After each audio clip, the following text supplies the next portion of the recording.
You're about to enter a world where time is torn apart and erased by the human brain. You'll meet 4 people, all with rare neurological conditions which have stripped time from them and turned their lives upside down. 44-year-old Mohammed Dowd has spent half his life being ambushed by sleep. Helps being a big girl. Claire Rutherford is a mother of 4 children who knows almost nothing of their past. So tell me, he's third one from the left. That's him there, in the dark shorts. Oh, dark shorts, thanks. And Alana Wong is a teenager trapped in a semi-conscious world. It's like I'm in a nightmare stage 24/7. Every second of our lives, our brains are at work, orchestrating a multitude of complex systems to help us operate in the world. But if one slight fault appears in the mind's mechanics, our sense of time can be shattered, with life-changing consequences.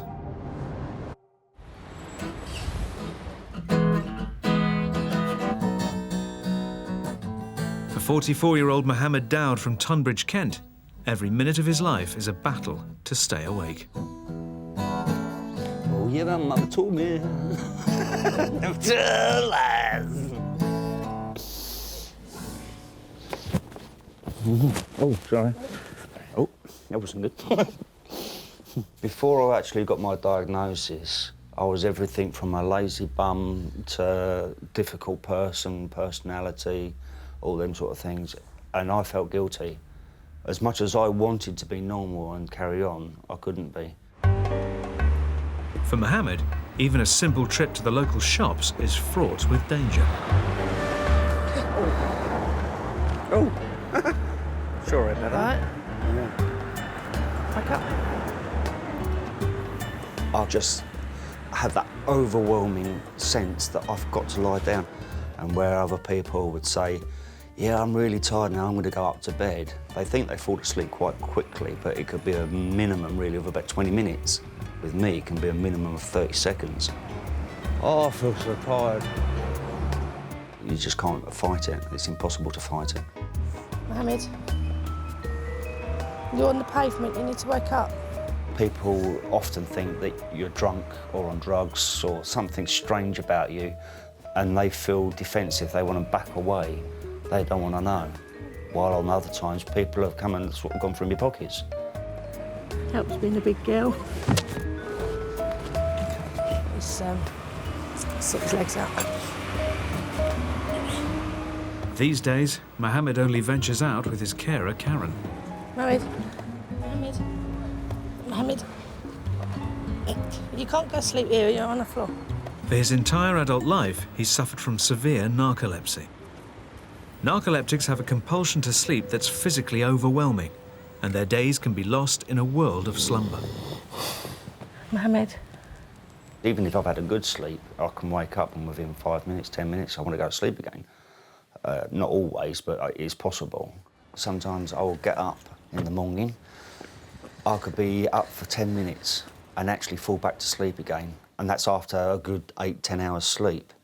Other times I won't even get that 10 minutes up, or actually stay asleep for 24 hours, and I've become like pretty much a recluse. And as Mohammed battles against losing time with every moment, 5,000 miles away in Seattle, America, an 18-year-old girl is also living a life interrupted. We're wondering, did she drink, or are there drugs involved, or why is she behaving so oddly? It might be difficult to get any teenager out of bed, but what's caused Alana Wong to spend the past 4 years in spells of near hibernation? I'm always frightened and scared. It's like you're living in hell.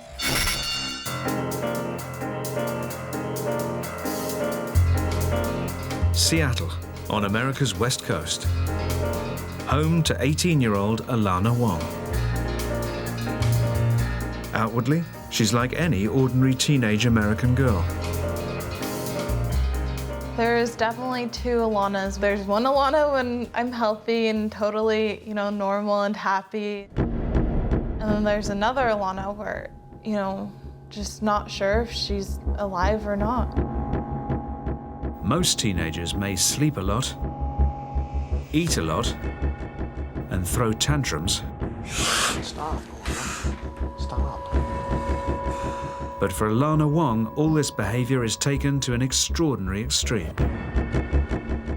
Since the age of 14, she's suffered from a strange and rare sleeping disorder, which is robbing her of time. In the last year, I've been sick about 200 days, maybe a little bit more than that. Many of my days are complete blanks. I'd say I've missed a good 2-3 years of my life. So what's happening to make Alana, an otherwise healthy teenager, lose so much time? As a young child, Alana displayed no remarkable signs of ill health or any psychological problems. But by the age of 14, her behavior began to worry her parents. She would sleep 15 to maybe 18 hours a day in the early episodes. At first it was 1 to 3 days. Then they became 5 to 12 days long. We couldn't understand why she was sleeping so much. And so we would try to get her up to school, try to, get her to class. And she just couldn't do it. There's just no way that she could do it. And we didn't understand why. And sometimes, even when Alana did attend school, the days became a blur. She didn't remember, going to school or what the assignments were or that she's already done something. Alana would have spells of being a perfectly healthy student, like her sister, a talented tennis player. Yet increasingly, she began falling into longer periods or episodes of the condition. The first couple days, I'll get this feeling and it's just not right in my mind. Like everything feels fuzzy and cloudy. And then, bam, I just fall sick, really sick. And I'm really deep in it. And then that's when I usually don't remember anything. Gradually, Alana and her family were slipping into a world where days, weeks, and now months are lost. But stranger still, when in the grip of the illness, Alana is losing time even when she is apparently wide awake. When I'm awake, it's like I'm sleeping still. It's like I'm in a nightmare stage 24/7. And excessive sleeping becomes the least bizarre aspect of Alana's behavior. Alana, stop. Alana, please. She's very young, very young. I can't do what I want. There are times where I have felt like she has reverted back into infancy. Alana. I am aware that my family is there, but they don't seem like real to me. Nothing seems real. Go away! Are they really here, or am I dreaming this? It's like, am I dead or am I alive? It's just completely different. It's not even the same person. She just doesn't know.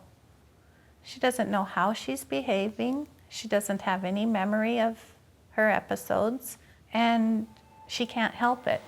Alana, What? relax, please. And it's this strange, trance-like behavior which confused doctors for years. At first, they thought it was major depression. At that point, she was admitted into a hospital for nearly 2 weeks, and they thought she had possible schizophrenia. Many of the features, depression, altered sleeping patterns, increased eating, many of them are given psychiatric diagnoses first. It's thought that they've got a psychiatric illness. But a psychiatric illness was ruled out when 9 months ago, Alana was diagnosed with the rare sleep disorder Klein-Levin syndrome, or KLS. It was first identified in the 1920s, and there are currently around only 500 known sufferers in the world. Because it's so rare, knowledge about KLS is limited. This is a very difficult syndrome to diagnose because there's no specific diagnostic test. We suspect it's something to do with the thalamus and hypothalamus. We know this is a part of the brain that controls various of the automatic functions of the brain, the sleep-wake cycle, hunger. It typically affects adolescents, and in Klein-Levin syndrome, this cycle seems to go wrong. Case studies suggest that the illness disappears after approximately 12 years. But with her symptoms intensifying and her episodes of illness becoming longer, Alana's life is still on hold. I haven't been going to school for a long time. I've been 4 days this quarter. I had to give up everything, my whole life. It's just all my dreams, you know, are diminishing. Do you want to sit? And while Alana's teenage years are fractured weeks at a time, in Tunbridge, Kent, a different kind of sleep disorder, narcolepsy, can attack Mohammed Dowd at any moment. Oh, I feel so tired. The exact cause of narcolepsy is unknown, but it's thought to be linked to the brain not producing enough of a chemical protein called hypocretin, vital in controlling our sleep pattern. Drugs are used to lessen the condition, but there's no cure. Mohammed. Good morning. Just give him a couple of minutes and he'll come round. Every day, from the moment Mohammed wakes up, he's faced with a fight to stay awake. And just make sure he can breathe. So I'm a bit dreamy at the moment, and Talk to me. it takes me a minute or two to wake up, doesn't it? I'm getting there. Yeah, your eyes are opening up. What? You put eyeliner on it? Because of the camera. Oh, okay. But it's not just falling asleep that makes venturing into the outside world a monumental task. One of the symptoms of Mohammed's narcolepsy that he also has to contend with is a condition known as cataplexy. Cataplexy is something that's triggered by things emotional. Whether it's sad, whether it's funny, whether it's just aggravation or surprise. If you've got a robot running around and then suddenly the batteries drop out and it goes, that's very, very much like it. It's totally like being a puppet with the strings cut. Cataplexy means Mohammed can lose control of his muscles in an instant. He's awake and aware of what's going on around him, but has no control over his body. I can actually understand everything that's around me. I can hear, I can see, if my eyes are open. People are talking to me, I can take on board and remember what they're saying. But any effort to move my arm is completely wasted. Can't do it. My mind's telling me. It's almost like having phantom limbs. You're moving your arms around in your dream or in your mind, but absolutely nothing's happening. Mohammed. Try and get up slowly. Because Mohammed can have up to 60 attacks a day, he needs to take precautions. I like the way it is because when I'm in the kitchen, there's actually quite a hard floor in there. And all this floor is kind of very soft. It's got extra thick underlay and stuff in there. But this is one of my daily routines. She makes me wash up. And when she makes me do all this sort of stuff, it helps me keep awake and it gets me going for the day. Narcolepsy can also see Mohammed fall asleep, but carry on with what he's been doing.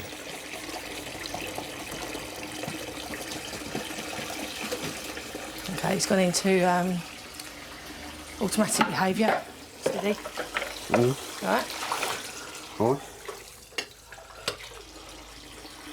That's another thing we don't often talk about is the automatic behaviour that you're just saying. Sometimes I'm doing something, like having a shave or whatever, and I end up shaving so much that I end up actually cutting my face because I fall asleep while I'm doing it and just carry on doing it.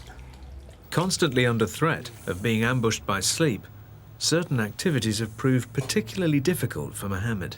When I was 21, I think I started dating a girlfriend, obviously being more mature, and that the relationship got more sexual and stuff. You know, you have a kiss and a cuddle and you think you're going to get somewhere and be a bit naughty or whatever. I'll just pass out. You think, why can't I do this? Everyone else does. That was a bad one.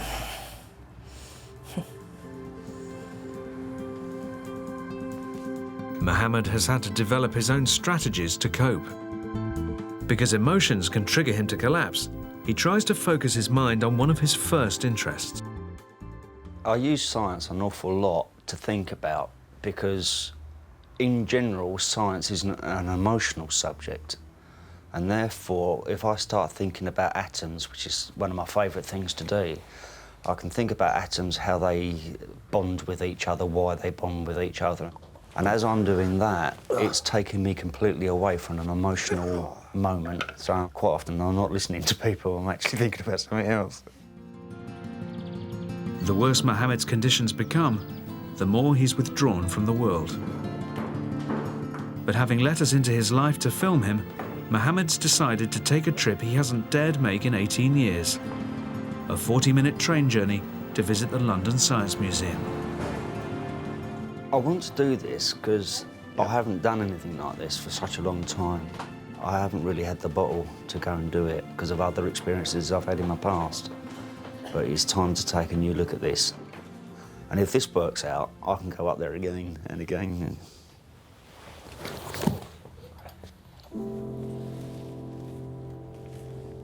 If Mohammed can make the journey to central London, Sorry. it may be the start of a new life back in society. I'm dreaming. Even when we're asleep, our brains are still at work. They use only 15% less energy than in our waking hours.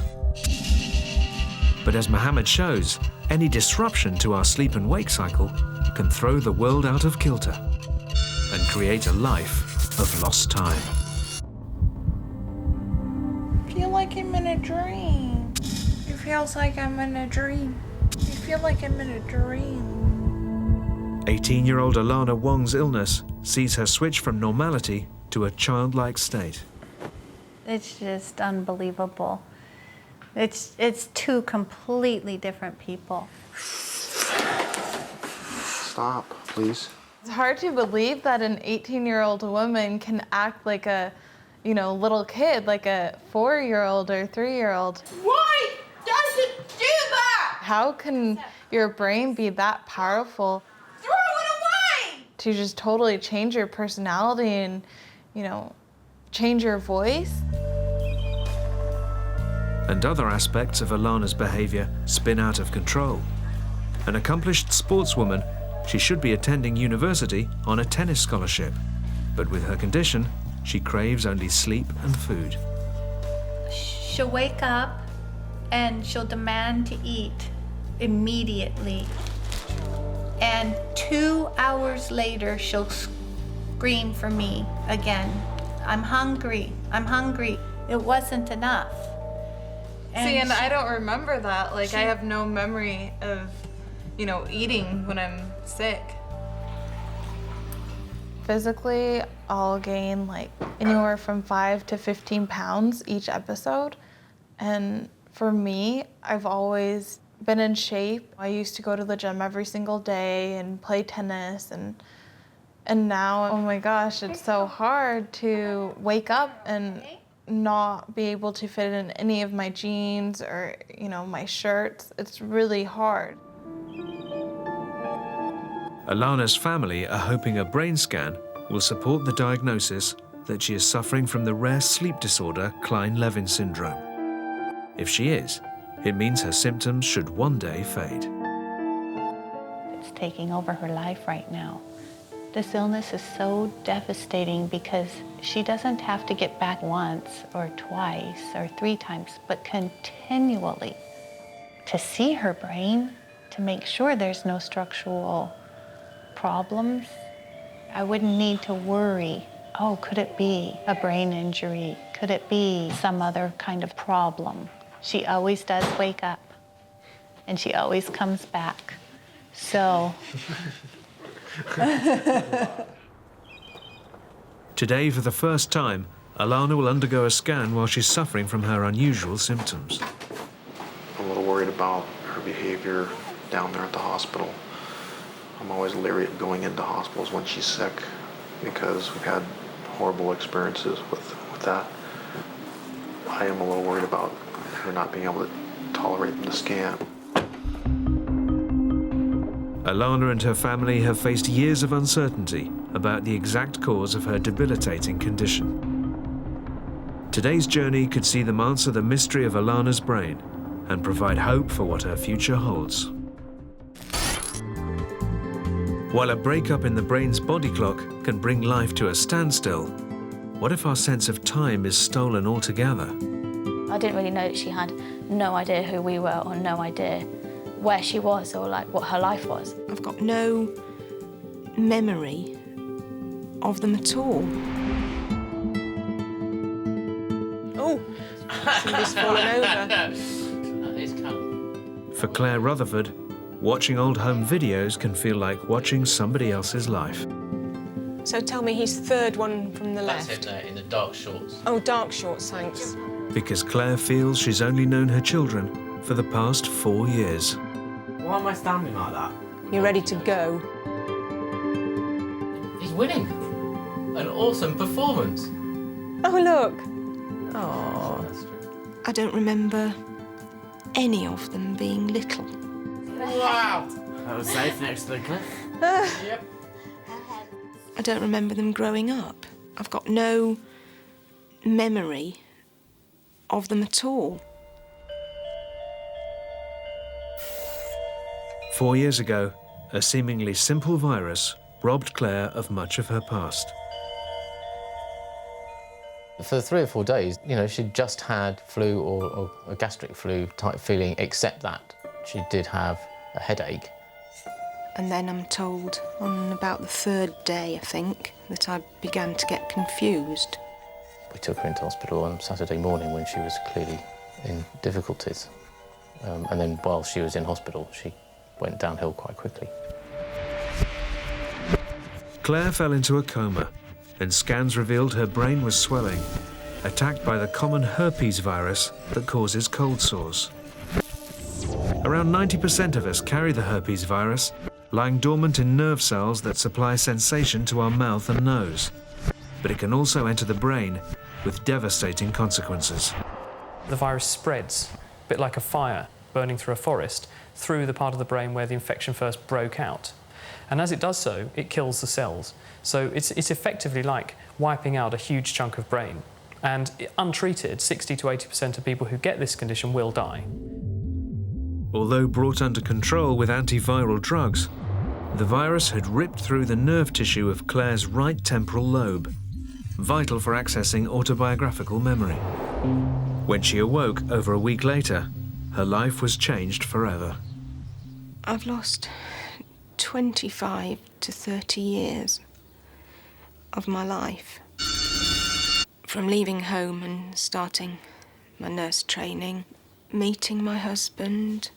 I don't remember having my children, so I don't know about the life I've had and the family that I've got. There you go, Claire. Laughing and eating. Oh. Nice little dress you got there, Claire. Yeah, with a sort of... Nice hair, nice glasses.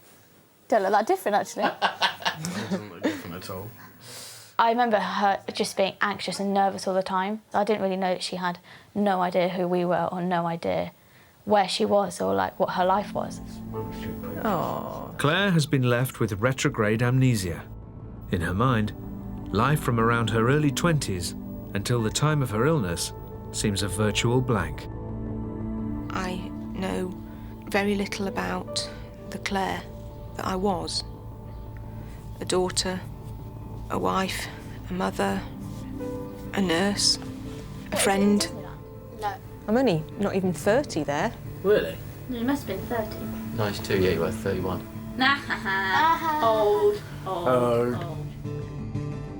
What happens when we record and recollect our memories is one of the most complex and least understood processes in the human mind. Our memories aren't stored in one simple area. When we remember something, a swarm of neurological activity takes place throughout the brain. What this illustrates is that Claire has a major problem in accessing information that almost certainly is in memory. The information hasn't been destroyed by her brain damage. It hasn't been overwritten or somehow lost. It's there, but she can't get at it. Since her illness, Claire's been trying to piece together her lost past. She's tried to assemble a record of all her friends and acquaintances from her missing years.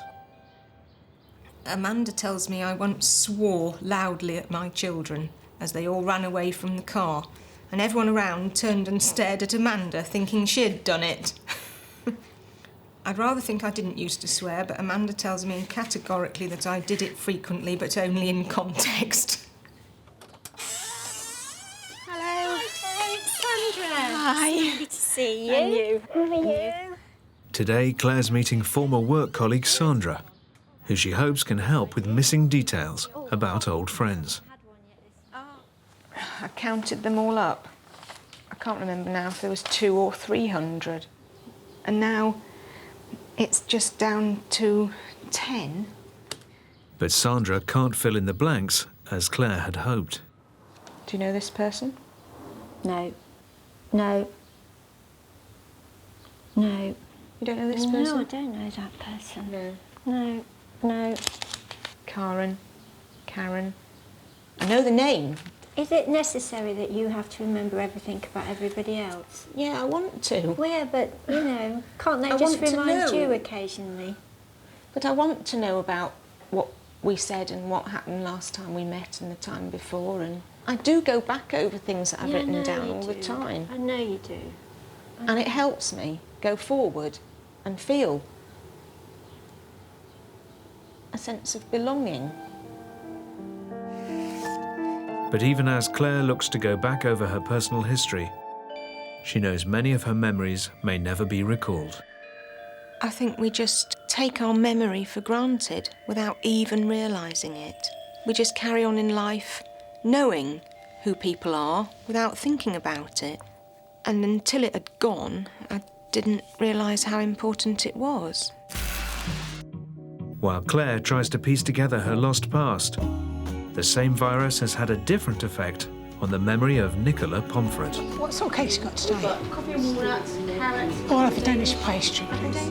Nicola and her husband Reg have been happily married for over 40 years. But Nicola is a woman stuck in time. What you did this morning, Nicola? What did I do this morning? Yeah. I can't remember. What did I do? You got up, obviously. I got up and got washed and dressed. Yeah. No, I can't even remember getting up this morning. What's the last thing you remember? Coming in here. I don't remember coming here. The length of time that it's taken you to watch this brief introduction to meet Reg and Nicola is all that she can store in her memory. The main problem Nicola faces is that she can hold something within her short-term memory, which lasts about 2 minutes, but she can't move that into long-term memory. The memories from what happened before she became brain damaged, a lot of that information is still there, but new long-term memories since 2003 or so just haven't been created. I can read and spell. Well, I suppose it's what you learned when you were young. And it's embedded somewhere. And yet if you said, what did you do this morning, I wouldn't know. 4 years ago, the common herpes virus attacked Nicola's brain and left her unable to store memories for longer than 2 minutes. By the time that it was discovered that Nicola had this virus, the virus had already destroyed major parts of her brain. There's damage in the frontal parts of the brain and also in parts of the brain known as the temporal lobes. And it's because of that damage in the temporal lobes that Nicola has this profound memory problem. Today, Dr. Janzari is meeting Nicola to conduct a memory test. He's been her neuropsychologist for the past 4 years, and they've met on several occasions. Hello. My name's Ash. Do you remember me? No. Nicola's going to take one simple test to examine her short and long-term memory. Okay, Nicola, what I'm going to do now is I'm going to show you a series of photographs on the screen, and I just want you to tell me what the name of each object is. And later on, I'm going to ask you to remember them. Mm-hmm. Okay, here we go. Fan. Okay. Telephone. Umbrella. camera. It's a map of the world, but it's a circular one. I don't know what you'd call it. Globe. Globe. A stapler, I suppose you'd call it. Okay. What I'm now going to ask you to do is to remember as many of those objects as you can. Can you tell me what objects you saw, please? Stapler, globe of the world. Can't remember the rest. You got the last two. So well done. Didn't we have a map of the world? Yes, it was the round one, the globe. What we saw with the object memory test was that the things that she remembered were the last two items, the stapler and the map of the world. And that shows us that already she's beginning to forget that information, even though it happened within the space of about 30 or 40 seconds. But the main problem Nicola now faces is not being able to form memories of anyone she's met since her illness. Nicola is able to recognize people who she knew before her brain damage. And she's got lots of long-term memories of them stored away so she can recognize them. Okay, Nicola, I'm just going to leave the room for a little while. I'll be back in a few minutes, okay? Okay. Okay, then. Someone like me, she's only met since she became brain damaged, and because she can't create any new long-term memories of me, I'm a stranger every time she meets me.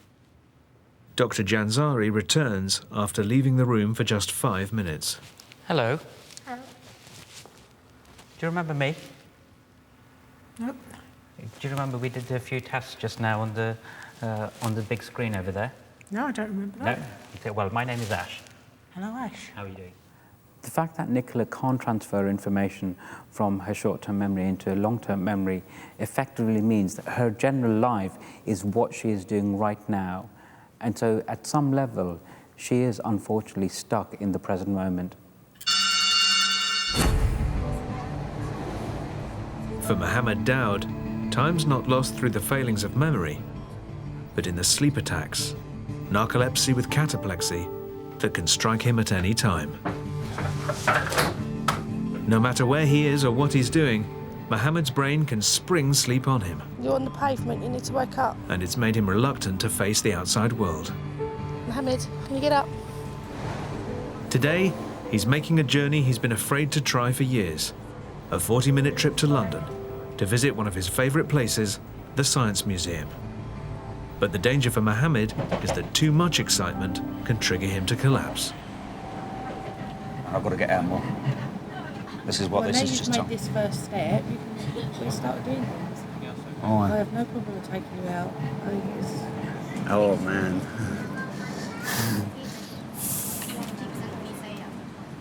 It took me about 18 years to actually get a diagnosis of narcolepsy. It was a release, a big release, because where I constantly felt guilty about being lazy, not being interested, being a bore, all of that sort of stuff, mates wanting to go out and I didn't want to. All of that broke down to everyone saying, like, I can see why now. Yeah. Where are we going? For the first time in 18 years, Mohammed's made the trip into central London. Where the hell are we? Having had only one attack. There's a buzz. I can remember the sounds and that from when I was here like years and years and years ago and all that, but it's not as busy as I thought or I remember it as being. I think I've probably blown things out of proportion in my own mind because of worry. But then having my carer with me today makes things so much different to what it would be when I was on my own. Because, I mean, you will get just abused.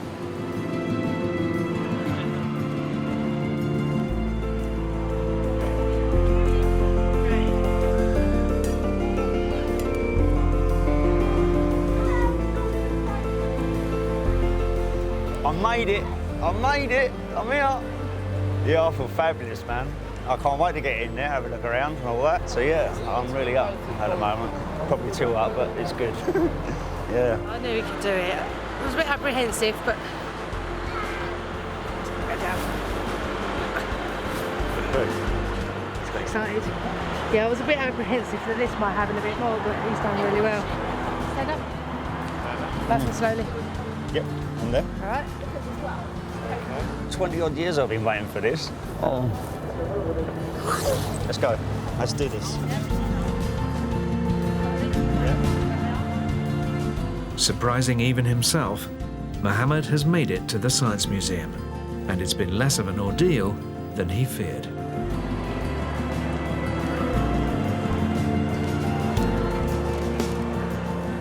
I mean, how do these people make these things when they didn't have, like, all the machines and that we've got today? After 2 decades of being a near recluse because of his condition, Mohammed has taken on the outside world and won. Oh, look at them, wicked models. The day's been awesome. It's changed my life. I'm telling you now, I don't need to think about that. I'm definitely coming back. There's so much more to see up here. And I just had a great day. Tired? But Mohammed's excitement proves all too much. Oh, I'm going to go.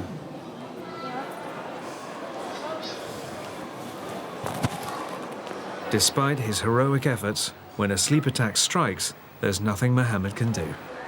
He's got a condition called narcolepsy. He's just fallen asleep this time.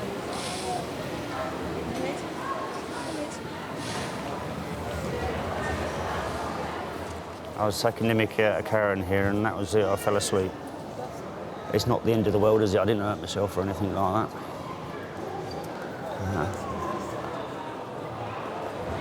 Yes, okay, I've got you.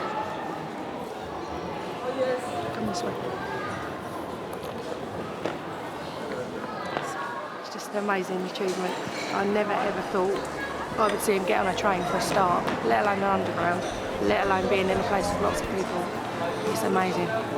He's succumbed to his condition, but achieved far more than he expected. I've been all right. Nobody's given me any hassle, and I've had a really good day. Thank you very much, you guys. You've been wonderful, and it's really been nice, like, getting out and doing these things. And as I say, you've changed my life, and it's going to happen more and more. I'll be in touch and let you know. Take care. And as Mohammed looks to the future, in America, 18-year-old Alana Wong is set to discover hers. 18-year-old Alana Wong has spent 4 years with a condition that sees her drift in and out of the world, losing days and weeks to an uncontrollable craving for sleep and strange childlike behavior. I knew I wasn't a bad person, and I knew I didn't have like behavioral issues or anything. I just didn't understand like why these episodes would come. Today, for the first time, she's going to undertake a brain scan while she's in the grip of the illness. The results could support her diagnosis that she has the rare sleep disorder Klein-Levin syndrome. There are only around 500 known sufferers in the world. If she does have KLS, it means Alana's symptoms should fade in adulthood, and one day she can lead a normal life. How you doing? Hi. The testing will be conducted by neuroradiologist Dr. Bart Keogh. She carries a diagnosis of Klein-Levin syndrome. What we're doing is combining essentially the best clinical imaging there is in order to help support or not support her diagnosis. Dr. Keogh and his team are going to put Alana through a variety of tests in an fMRI machine. She'll be asked to respond to a series of visual and sound signals, and the scan will capture the changes in blood flow to specific areas in Alana's brain. Okay, so do you see any instructions now? Yeah, look at the center of the screen. Look at the center of the screen, great. To try and identify whether Alana does have Klein-Levin syndrome, Dr. Keogh and his team will be paying particular attention to areas known as the thalamus and hypothalamus. This next scan is almost 2 minutes. Here we go. The egg-shaped thalamus is vital for processing almost all the information our senses pick up from the world around us, while the hypothalamus is involved in managing our sleeping and eating cycles, actions which seem haywire in Alana's symptoms.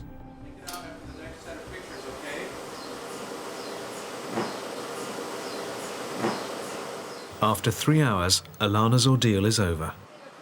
Dr. Keogh has the scans he needs. I don't like the noise. I know. In medicine in general, you can never tell anyone what's going to happen. You can only tell them what is probably going to happen. And that's And I think that that's a critical issue. It's a critical issue for the family, you know, to be able to have expectations about what will probably occur, because it makes their lives really a lot better. Even if it's something bad, it is better to know what is probably going to happen.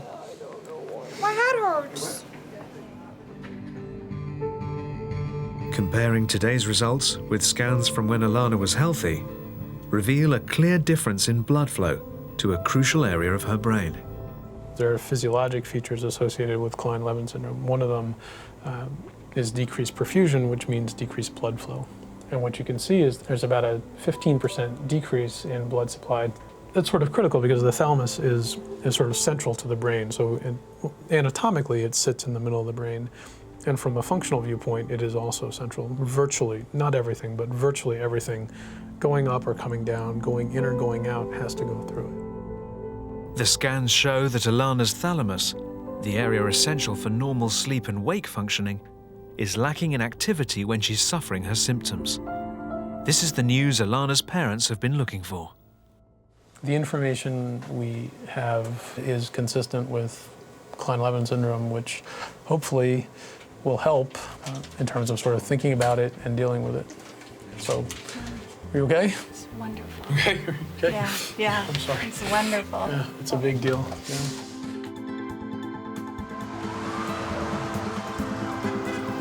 It's almost kind of a catch-22 situation. We're kind of happy that she has it. Oh, But then, you know, I'm I mean, we don't sad. want her to, yeah, we're sad that For she Alana does that have she's it. ill. But we know what it is, KLS. Alana did so good today. I'm so proud of her. She did a really good job. Now I get lasagna. Yeah, you have lasagna. What's for dessert? What do you want for dessert? I don't know. There's no known cure, and drugs have limited effects on alleviating the symptoms. But the realization that Alana has Klein-Levin syndrome provides hope that her attacks will one day fade. I've missed school, social events, vacations. I've missed a lot in life. A lot. From the instant we're born to our last moments, we rely on the human mind to guide us through time. The brain is an incredible organ that, for the most part, we take completely for granted. Every day we do complex things, from getting out of bed, having breakfast, going to work, coming home again. The brain does all of these things. It's only when something goes wrong that we become critically aware of how vulnerable an organ it is. And when the brain betrays us, we face losing our past, present, and future. At this point, I'm actually as happy now and enjoying life more than I've ever done in my life. No one can mend my brain. I have to just carry on with what I've got. I can still be wife, be mum, be caring, be a friend, and part of a different life.